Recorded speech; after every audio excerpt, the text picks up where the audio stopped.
welcome to EP Daily. Today on the show, we talk to Nintendo of America President Reggie Fils-Aimé about the future of Nintendo in the Rundown. Plus, Jose explores the cosmos with an expansive new game, No Man's Sky. And then Jose returns to Earth with the new JRPG game, Tales of Zestiria. This is really it. This is our world. Also coming up, you must build a boat and we must build you a review. We've got more reviews with Bethesda's surprise mobile game, Fallout Shelter, and much more today on EP Daily. Brought to you by EB Games. I'm your host, Victor Lucas, bringing you the latest in everything cool every single day. Our princess may be in another castle, but the rundown is right here. You can expect plenty of big things from the future of Nintendo. The company has been branching out into new territory recently, announcing plans to make mobile games and inking a deal to bring Nintendo-themed attractions to Universal parks and resorts across the globe. There were even rumors a few months ago that Nintendo was partnering with Netflix to create a live-action Zelda series. Those rumors were denied, but I just couldn't resist asking Nintendo of America President Reggie Fils-Aimé about it when I caught up with him at E3. Although the Zelda series still seems bogus, he did have this to say. We've said publicly that we're looking to leverage our IP, that we're looking to bring our fantastic franchises into consumers' homes and do in different ways. So I have nothing to announce here. But what I can tell you is that we see the opportunity, and we're going to go after that opportunity. We can't wait to see what some of those new opportunities will be. Nintendo's new mobile games will begin hitting iOS and Android devices this fall, and their first Universal theme park attractions will arrive in the next few years. Nintendo's also working on a new console, codenamed the NX, but we won't hear more about that until 2016. Oh, yeah! Marvel and Sony have found their new Spider-Man. The studios have officially announced that the new web slinger will be played by Tom Holland, a 19-year-old actor best known for his role in the tsunami movie The Impossible. Several other actors were up for the part, including Ender's Game star Asa Butterfield, who apparently lost out. The producing teams at Marvel and Sony say that Holland got the role after an impressive series of auditions. His version of Peter Parker will be the first included in the Marvel Cinematic Universe as part of a huge deal between the studios. He'll make his debut as Spider-Man in next year's Captain America Civil War from Marvel and Disney, followed by a solo movie distributed by Sony in 2017. Some big stuff to talk about today in the rundown, and I'm not just talking about Reggie. Here's my pal, Marissa Roberto. Hi there. What did you think of Reggie's interview with me and his announcement? Well, first of all, fantastic interview. Oh, thank you. As always, Victor Lucas. Fun talking You with that always guy. get the goods out of Reggie. No, but I also feel like he does say the same stuff. He knows his sound bites. He knows his sound bites. He knows how to deliver that. I love that they're trying a bunch of new things. I'm a big fan of Amiibo, as we've discussed many times on this really? show. I didn't know that. But I'm also excited to see that they might venture into some cool television programming, and the theme park stuff. I'm lining up for that. I mean, wouldn't you be excited about a Nintendo TV show? Yeah, are you kidding me? I'd be watching that thing 24/7. I just want to see little relationships that Peach has with her Mushroom Kingdom. I'm glad you brought up Peach. Yeah. I think a Peach show would be awesome. Well, I feel like they kind of emulate that in Adventure Time because Okay. Bubblegum Princess has her Candy Kingdom, but I feel like that's still Peach's role. Yeah. She's the lady in pink and she runs her Mushroom Kingdom, so I'd like to see what happens in there. All right, well, there's a new Spider-Man in town, and he's a kid named Tom Holland. Never heard of him. Never really seen his work before. He's an infant baby boy. He's very young. He's so young. I'm very curious how this scrawny young punk is going to match up with like most of the Marvel universe in Captain America Civil War. Yeah, Peter Parker is scrawny though, but Yes. you know, after he gets bit by the spider, he gets a little more muscle. He gets I know the origin. Oh, you know, I didn't have to tell you. I'm fully aware of the I thought I Spider-Man had to story. explain. I think we have a lot invested in the Marvel Cinematic Universe by now, but we also have a lot of trust, I think. Yes. You know, all of us. I'm including all. I'm speaking for all of us geeks here. But they've done pretty good with their casting. Is Tom Holland a superhero? We'll find out. But right now we got to check in with Jose, who's got more info for us on No Man's Sky.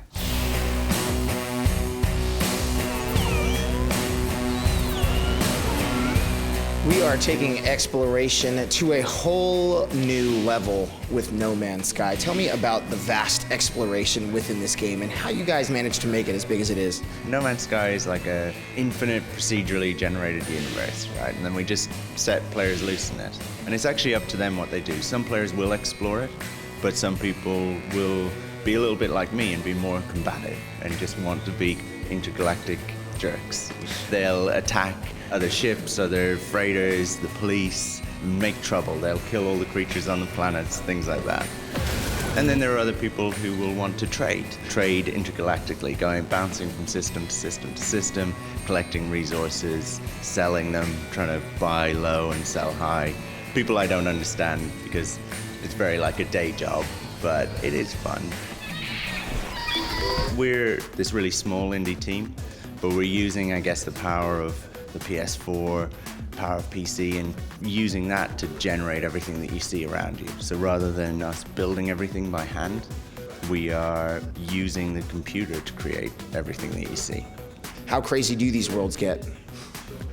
So you start out on the outside edge of the galaxy, you're making your journey towards the center. As you make that journey, things get more and more difficult, and also things get more and more alien and more crazy kind of thing, more mutated. So if you're an explorer, the crazier things that you want to see, that you want to witness, are closer to the center, right? Also, from making those crazier discoveries, you will get a larger reward for uploading those discoveries. Is there any danger? You mentioned like people can go out and they can fight other people, or is there any sort of sense of peril if I do all of this stuff and I go and kill everything impossible? Am I gonna get in trouble? Yeah, there's a wanted level, effectively. So if I start killing lots of creatures or mining the planets too heavily or really just upsetting the balance of the universe, then the universe is going to fight back a little bit. So on the planets, there's a race of robots, the Sentinels. Their whole job is to just keep the peace and actually protect the planets from people like me, right? From explorers like us going out and upsetting the balance. In space, when I'm out in space, then you have police ships, you have military. They're either on patrol, or if you start causing lots of trouble, they will get called out. If you are acting as a pirate or an attack ship, then they're going to seek you out. You will have a wanted level, and you either need to run away or try and stand your ground. But the more you stand your ground, the more you fight back, the more the military gets pulled in as well. The more they will chase you across the galaxy. We still don't know when No Man's Sky will arrive. As soon as we do know, we'll keep you posted. Well, I know when EP is returning. It's actually just a few minutes from now, and we're going to be taking a look at Tales of Zestiria. I've waited long for this moment. I want you to travel the world and discover all sorts of things.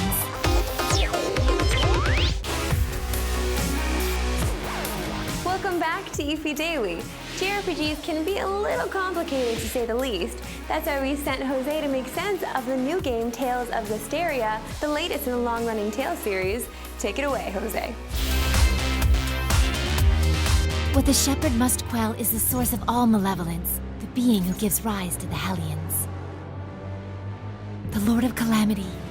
20 years of Tales of, can you believe it? 20 years of Tales of games, and now we are talking about the newest game, Tales of Zestiria. What can we expect from Zestiria? Tales of Zestiria is a 20th anniversary title, so we are going back to the origin of the series by introducing a very traditional classical medieval world. We improved the field map as well, with a much larger world, including many dungeons. This is really it. This is our world. And now you mentioned the armatization system. How is that going to play into the way we utilize combat within the game? Regarding the battle system, we are introducing a new feature called armatization, by which we improve cooperation with party members. Our brand new feature, armatization, enables players to fuse human characters and seraphim characters into one, allowing for devastating fire and water elemental attacks. From now on, I'm fighting too. I must find a way to make that happen. To bring humans and seraphim together again, as it was in the days of yore. I noticed also in the game there's a huge open world to explore. What are some of the challenges in creating a world like that we get to run around and play in?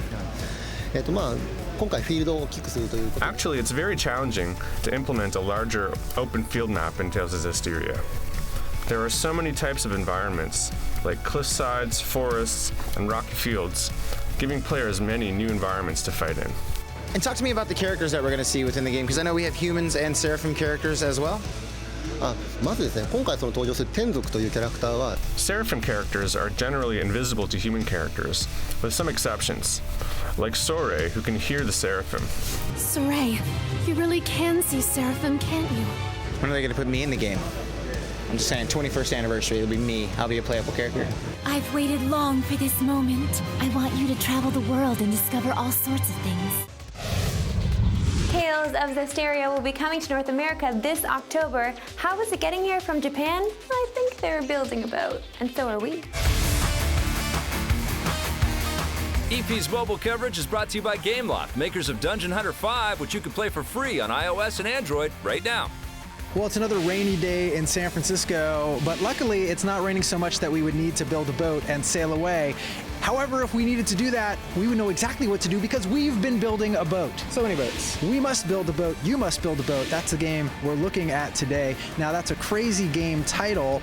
And what's even crazier is that it's a sequel to a game called 10 Million. Which, I mean, come on. Why not 10 million in one? I don't know. Also another crazy game title. And this game feels very similar to that one. It's made by the same folks. Sure. But much deeper, much bigger. Jose, is it much better? You know, I had a little bit of back and forth with that. I was playing the game, and it is that same, match 3 element style where you have this character on top of the screen running, except, you're building a boat this time around. So there's other powers that you can get through. You can get some strength, you can get some dust. If you need to start building your boat a little bit better, you're gonna have to find some dust all over the place. I don't know if that's what you're actually it's kind of suspect. I don't know. It's just a pile of dust. It is white dust. I mean, I thought it was sugar. Maybe it's sugar. Why not call it sugar? I mean, why call it dust, Ben? It got okayed by the App Store. It's sugar. Yeah. So when you start off the game, you can set up the 2 objectives that you want to do, whether you want to get to, I don't know, use a couple of items or use a spell that you might find, and then gradually you're going to build a bigger boat. Move on to the next little ship. You pull up anchor, moving on to the next base. You wind up in hell, you do some more traveling. You kind of go all over the place, but it's really just the size of your boat that's getting bigger, and you're bringing in more crew members that maybe do things, but it says that they're giving you like a 15% spell boost. Doesn't really feel like it. Well, there's a lot of systems at work here because you've not only got... 22. Yeah. Well, you've got not only the basic match 3 mechanic, which is almost identical except for a couple new tiles to 10 million, but you've also got upgrades to your swords and staff. You've got upgrades to your shield. You can then hire people who are creatures, I should say. Crewmen. Technically, that's the PC term. Who come onto your boat and make it larger and bigger so that you can sail on to the next destination. It's just sort of the premise to get you to move on to a new place and to have kind of more quests. You've hit all the objectives in this section. Move on. Yeah, and that's really what the game's about. It's about accomplishing these quests. And what's interesting is that they give you different kinds of challenges over the course of each level. This is a step up from 10 million, which felt sort of the same over and over again. So it always feels like you're finding a new way to confront this same basic mechanic each time you start it. And I really like that. It just felt like each time was going to be sort of a new experience, and I never knew how far I was going to get. And I think that's the addictive pull that keeps you coming back to this game. Well, it's the random element as well. The farther you get into a level, you get into different sections of the levels, and it's like, okay, now a mystery thing is going to happen. It could be a good thing, it could be a bad thing. You're hoping that, oh, the chests are tougher, or, oh, there's going to be more chests, or the enemies are tougher, or the enemies are worse.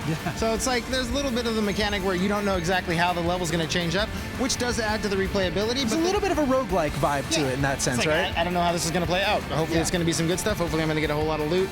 And even later on in the game, you hire a crewman that you can drink some of his potions, that it'll make the enemies either harder or give you better spell power, but it'll take something away, so there's a little pro and con to that. No, I really think this is a better game than 10 million. I think they do a better job explaining all these systems and why you need this and why you need that. In 10 million, it just felt like they threw you in and just match stuff and good luck. This time I kind of know, why I'm matching crates, because when I get crates, I get items, and those items have an effect on how my guys progress. Some more dust. You can get some more spells. I mean, look, this is, another smart game, I think. It's a fun, weird, quirky-looking game, and it kind of feels like it's barely hanging on to stability and a look like it's like the Noah's Ark of mobile games. Wow, that's incredible praise. Noah's Ark was important for saving civilization. He built a boat. Oh, just the boat thing. The boat thing. Oh, okay. I thought you were saying because he saved. It's not going to save civilization, this game? No. Okay. Anyway, I think We Must Build a Boat is a better game than 10 million, and I really like that game. I think this is a mobile game you gotta buy, you gotta own, you gotta play, you gotta build. You gotta give it an 8.5 out of 10. I'm giving it an 8.5 out of 10. You got it. Just because you said I gotta. You can download You Must Build a Boat on your various game-playing devices right now. Now, we have to wait a little while for Fallout 4, but Fallout Shelter is emerging from the vault right after the break. When the bombs fall, most shelters will provide minimal protection against the horrors of nuclear war.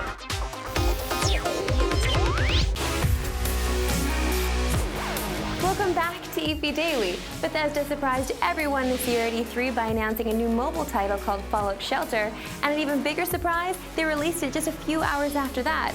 Vic and I hit the download button, and here's our review.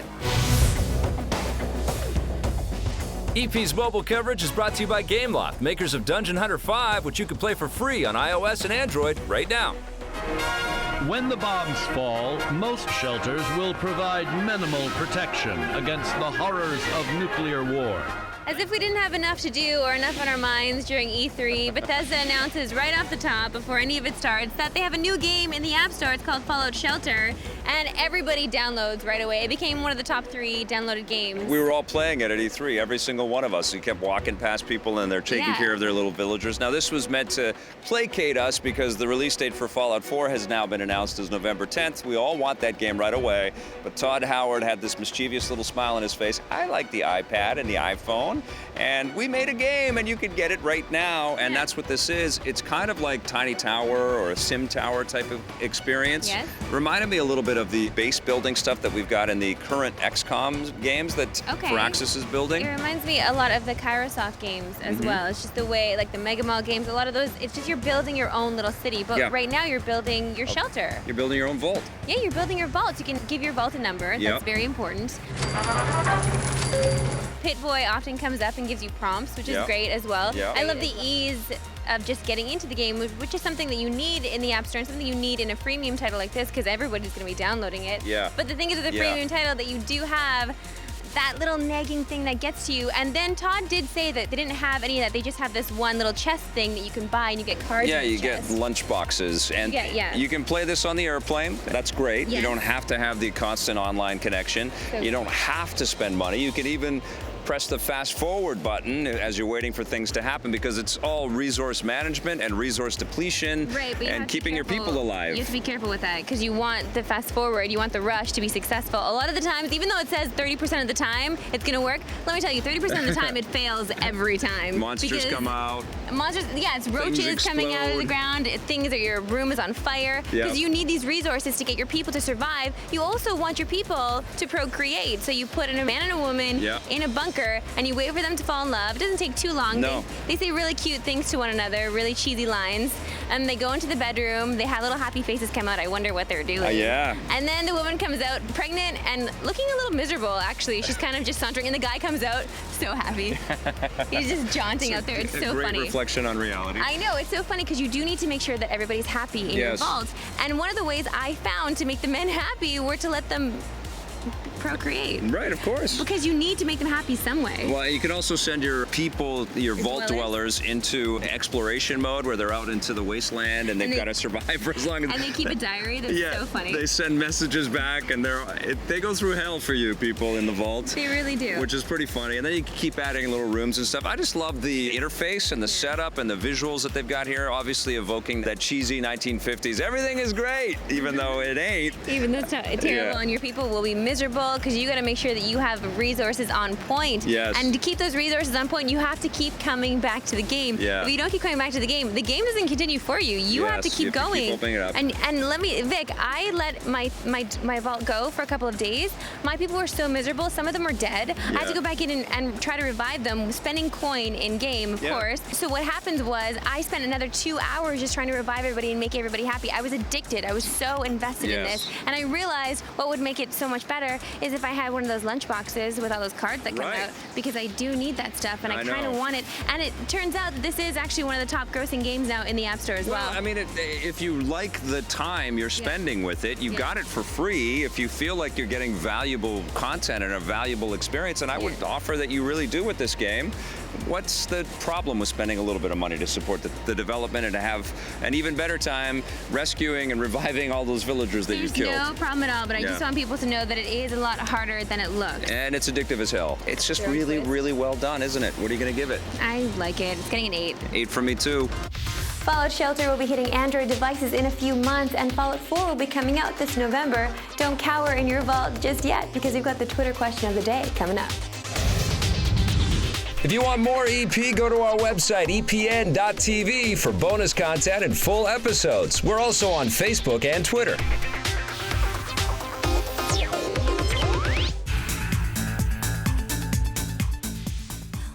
Welcome back to the Electric Playground. It is time for our Twitter question of the day. This one's from Elvin Kumar at ekumar44. Why aren't we talking about the game prices going up to $79.99 from just a few years ago at $59.99? P.S. I picked 44 for a reason. Oh. You outsmarted us, Elvin. All right, so this price question has come up a few times. Okay. We don't set the pricing. Just letting everybody, we don't have anything to do with what games are priced at? Yeah, no, I have nothing to do with that, although I wish I did, because I would bring the prices way down. You know how I like to keep the purse strings tight. You know, and I think what it is that it's just I think you're talking about Canadian pricing as opposed to a few years ago. Yes, okay, and our exchange rate is not like what it used to be, and that's kind of what we're having to eat that a little bit right now. That's exactly it. We're getting punished, and I don't really like it at all. Yeah, bad. For bad Canadian dollar. Good question. Remember, you can ask us any question you'd like, and you can also get caught up at our website, epn.tv. We've got more coming for you in the next episode of EP Daily, including a look at the brand new game, Unravel. Thanks for watching. Bye. EP would like to thank its sponsors, Nintendo, Xbox,